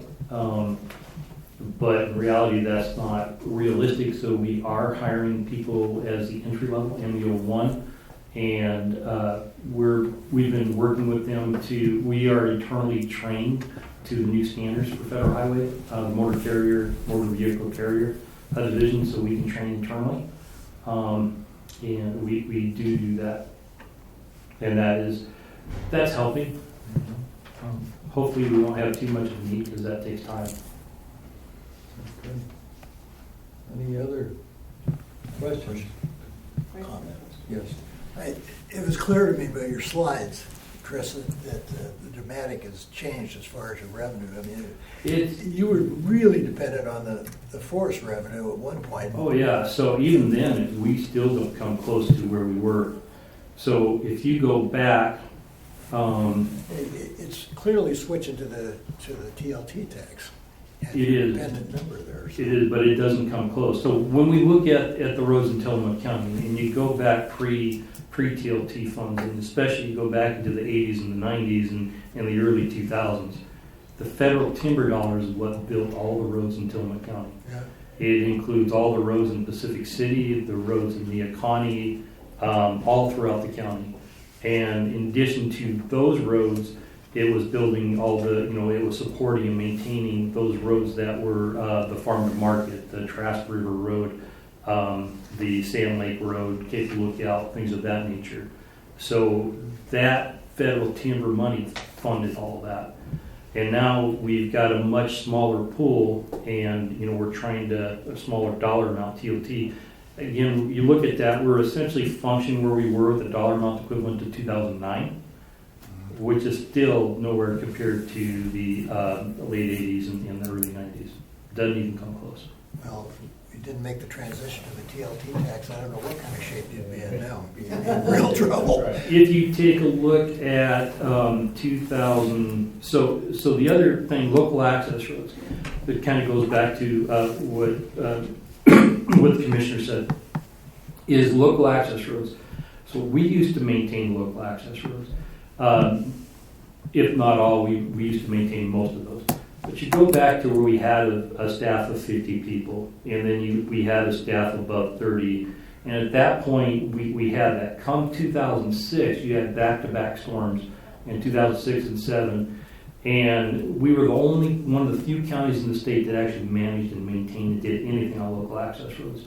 When all that money started to dry up, the commissioners by board order said, no, you can't touch local access roads. You need to spend the money on the roads you're supposed to be spending on. And that carries through to today, and we still have a long ways to go. One of the positive things that happened this year was every 2 years we do our pavement condition index inventory. And with that is we compare ourselves to every other county. We are now at the 50%. We used to be, around 40%. We're now at 50%, so we're in the middle of the pack. We average, it's 51 actually. And in comparison, Lincoln County is about 84. I don't remember off the top of my head what Lincoln County is. But yes, if it wasn't for TOT dollars, our staff would be 17 people and no paving. Yeah. Well, I've been looking at the statement of revenues through March of this year, and it looks like we budgeted, if I'm reading this right, $1.5 million for TLT tax for this current fiscal year, and you've already collected 1.8. So Correct. you're about $350,000 over budget with 3 more months to go, so that's a good thing. So then I was looking at the state motor tax fees, and you budgeted 2.7, and we're at 2.1, and you're about $565,000 behind. And then it clicked in my head, hold it, there's 3 more months to go, so that I'm over here interpolating. That'll come in right on budget. But the good thing is, the TLT tax has risen to the point you're going to get more money than you even budgeted for this year. And hopefully, this upcoming year we'll see that rise. This is, again, it's challenging to predict that. The state highway fund, I take whatever their number is, and I drop $200,000 off because it's the state. And this year we're actually above it by $94,000. So I should have cut 100 grand instead of 200 grand, I suppose. So when I look at the proposed budget for next year, I did drop about $150,000 off of what their projections were, if I recall right. Something to that effect. You made a comment that you only get paid motor vehicle taxes on cars that are registered in Tillamook County. That's right. I guess that equals out because the people that are paying the TLT tax are coming from outside of Tillamook County, and that's how you're getting paid for the wear and tear on the roads. Is that a good analogy? Yes, except if your vehicle is not registered in the county and you do not put it out there as a short-term rental, it's essentially your second or third or fourth home. That unique group right there does not contribute to the roads at all. That's true. You start looking at a lot of these timber companies, their vehicles, almost all of them are registered outside the county. So their dollar amounts go to Multnomah County. So then you take a look at the rest of that land that's the state timber, federal timber, et cetera, BLM. There's no vehicles registered with those. So you've stripped out pretty much all of those out of the revenue that we would normally see revenue if you're in a different county. You've stripped out all the second homeowners that don't contribute to the county. The timber, most of the timber companies you've stripped out, they don't contribute to the roads. And it's kind of what you're left with is a much smaller group of people. I think we're about 28,000 in the census. I'm not positive. It's around 28,000 in the census. There's no ability to grow. There's just not a lot of land to build on. So projecting revenue increases, it's going to probably subtract because you're not seeing the growth here that we just don't have room to build on. So there's no growth opportunity in the state highway fund. The only growth opportunity we have is TOT. And that's not so much as an opportunity as forget what I just said there. And electric cars? Is there any movement in taxing electric cars? So the House the bill, revenue we're losing because we're not getting the gas tax. so the House, again, that goes back to wherever your vehicle is registered. So the electric vehicles, House Bill 2017 increased the title registration fee for those vehicles. It did not increase it enough, so you're essentially also seeing a drop in that. When you see other parts of the state increase, it brings more money in. So if the state is increasing in size and in population and vehicles, and it's you start distributing that money out, Multnomah County actually dropped this last year, I believe, because more people were moving out of Multnomah County and their vehicles were registered out. So other counties were seeing that. So the percentage, actually, we saw a little bump. It's not much, but we actually saw a little bit of a bump in that. Okay. I have one more question. Can you tell us how you used the GIS person who is in IS and what you would lose if we don't fill that position again immediately or this year?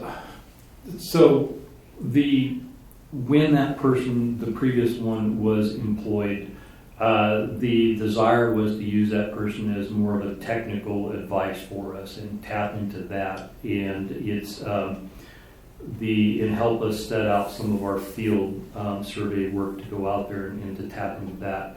Our GIS internal is fairly rudimentary, which is all we really need, but I would like to expand that. And we don't have that knowledge or the skill set. I don't believe anybody in the county has that capability of where I would like to go. But what would be lost out of that, that's where I would like to go. But what would be lost out of that is the